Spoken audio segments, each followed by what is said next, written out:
असफलता से सफलता तक एक प्रेरणादायक कहानी। भूमिका। ये कहानी एक साधारण लड़के अर्जुन की है, जिसने जीवन में कई कठिनाइयों का सामना किया लेकिन कभी हार नहीं मानी। वह बार बार गिरा, हारा, लोगों की आलोचनाओं का शिकार हुआ, लेकिन फिर भी उसने अपने सपनों को मरने नहीं दिया। यही कारण था कि एक दिन वही लड़का, जिसे सब नाकामयाब मानते थे, सफलता की ऊंचाइयों तक पहुंच गया। अर्जुन का बचपन और संघर्ष। अर्जुन एक छोटे गांव में पैदा हुआ था।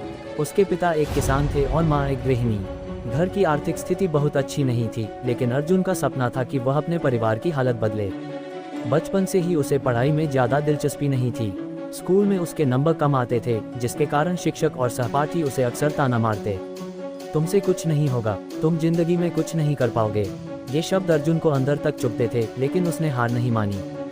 वह जानता था कि हर व्यक्ति पढ़ाई में ही अच्छा नहीं हो सकता, लेकिन अगर मेहनत की जाए तो किसी भी क्षेत्र में सफलता पाई जा सकती है। पहली असफलता, दुकान खोलने का सपना। जब अर्जुन 18 साल का हुआ तो उसने फैसला किया कि वह कोई छोटा व्यवसाय शुरू करेगा। उसके पास कोई बड़ी पूंजी नहीं थी, इसलिए उसने गांव में एक छोटी सी किराने की दुकान खोलने का फैसला किया। उसने अपने पिता से कुछ पैसे उधार लिए और गांव के बाजार में एक छोटी सी दुकान खोल ली। शुरुआत में उसे लगा कि सब अच्छा होगा, लेकिन जल्द ही समस्याएं शुरू हो गईं। 1. दुकान में ग्राहक बहुत कम आते थे। 2. बड़ी दुकानों से मुकाबला करना मुश्किल था। 3. कुछ लोगों ने उसे हतोत्साहित किया कि यह काम उसके बस का नहीं है।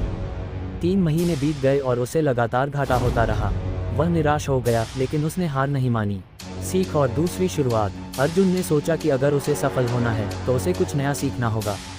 वह रोज बाजार जाता और बड़े व्यापारियों से सीखने की कोशिश करता कि वे कैसे ग्राहकों को आकर्षित करते हैं। उसने कुछ अहम बातें सीखीं। ग्राहक को केवल सामान बेचना नहीं चाहिए, बल्कि अच्छा व्यवहार भी जरूरी है। गुणवत्ता और सही कीमत देने से ग्राहक दोबारा आते हैं।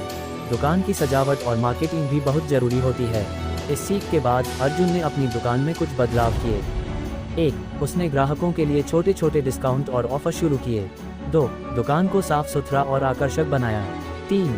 ग्राहकों से अच्छा व्यवहार करने लगा। धीरे धीरे लोगों को उसकी दुकान पसंद आने लगी और उसका बिजनेस बढ़ने लगा।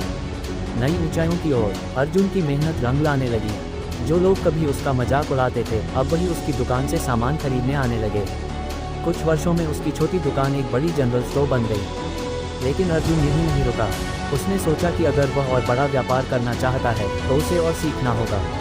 उसने शहर जाकर बिजनेस से जुड़ी वर्कशॉप अटेंड की, नए नए बिजनेस मॉडल्स को समझा और ऑनलाइन बिजनेस के बारे में भी जाना। इसके बाद उसने अपने बिजनेस को ऑनलाइन भी ले जाने का फैसला किया। उसने सोशल मीडिया पर अपनी दुकान को प्रमोट किया, होम डिलीवरी की सुविधा शुरू की और गांव के साथ साथ शहर में भी अपने प्रोडक्ट्स भेजने लगा। आज अर्जुन सिर्फ अपने गांव का ही नहीं, बल्कि पूरे जिले का सफल व्यापारी बन चुका है। जो लोग कभी उसे नाकामयाब कहते थे, आज वही लोग उसकी मिसाल देते हैं। सीख जो हमें अर्जुन की कहानी से मिलती है। 1. असफलता एक सबक होती है। हार नहीं। पहली बार में सफल न होने का मतलब यह नहीं कि आप जिंदगी में कुछ नहीं कर सकते। हर असफलता हमें कुछ नया सिखाती है। 2. लोग क्या कहते हैं, इस पर ध्यान न दें। अगर अर्जुन लोगों की बातों में आकर हार मान लेता तो शायद वह कभी सफल न हो पाता। 3. सीखते रहना जरूरी है। अर्जुन ने जब बिजनेस के नए तरीके सीखे, तभी वह सफलता की ओर बढ़ा। सीखने की चाह हर व्यक्ति को आगे बढ़ाती है। 4. मेहनत और धैर्य से ही सफलता मिलती है। अर्जुन को पहली बार में सफलता नहीं मिली, लेकिन उसने धैर्य नहीं खोया और लगातार मेहनत करता रहा। निष्कर्ष। अर्जुन की यह कहानी हमें सिखाती है कि जिंदगी में असफलताएं तो आएंगी, लेकिन अगर हम मेहनत, धैर्य और लगन से काम करते रहें तो एक दिन सफलता जरूर मिलेगी। सपने देखने वालों की कभी हार नहीं होती, हार तो उनकी होती है जो कोशिश करना छोड़ देते हैं। अगर आपको ये कहानी पसंद आई तो इसे अपने दोस्तों के साथ जरूर शेयर करें और प्रेरित करने वाले संदेश फैलाएं। आपका चैनल स्ट्रगल स्टोरी हब इसी तरह की और प्रेरणादायक कहानियाँ लोगों तक पहुँचा सकता है। Keep going.